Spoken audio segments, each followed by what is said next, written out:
everyone, and welcome to Homeschooling with the Hudsons. So Sydney and I are learning about parts of the body, and we've been reading a lot of books lately, watching a lot of videos. We've been playing with kind of like, model skeleton kits, things like that. But today I decided to make it a little more fun. So instead of doing any of that stuff, we're going to be playing operations today. So in addition to improving, manual dexterity, hand-eye coordination, things like that, I decided to spice it up a little bit by throwing in some anatomy facts. So we'll see how that goes, but just don't tell Sydney that this is her science lesson for today. So do you remember where the cranium is? Where would the cranium be? Right. And where would the lungs be? Right. And what do lungs do? Help you breathe. Right. And what is the largest organ in the body? Do you remember? Skin. Right. So it's mommy's turn and I got brain freeze. Okay. So brain freeze is a real thing. It's actually like when you eat something really, really cold, it causes the vessels in your brain to get really, really small. And there's a big word for that. It's called vasoconstriction. And that's what gives you the bad headache. So your brain doesn't like being cold. Nothing in your body likes being cold.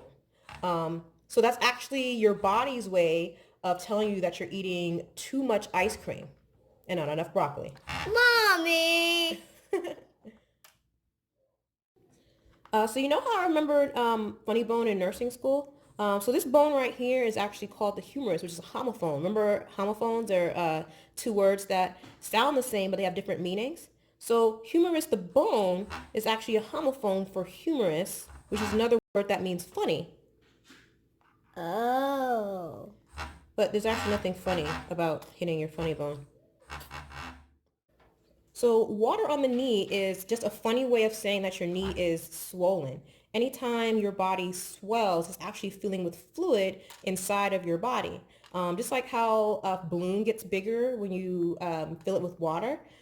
In the hospital, we can fix some types of swelling with ice because remember, nothing in the body likes cold. So when you put ice on something, those vessels will shrink. And remember, there's a big word for that. Do you remember the name?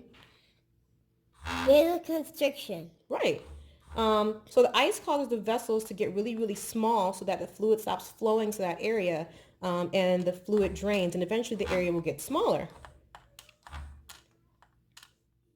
So as you can see, we both kind of suck at this game, but practice makes perfect. So suffice to say, neither of us are going to become surgeons anytime soon, but I mean, we did have fun, so. Can we play again, Mommy? Sure. So until next time, bye everyone. Bye.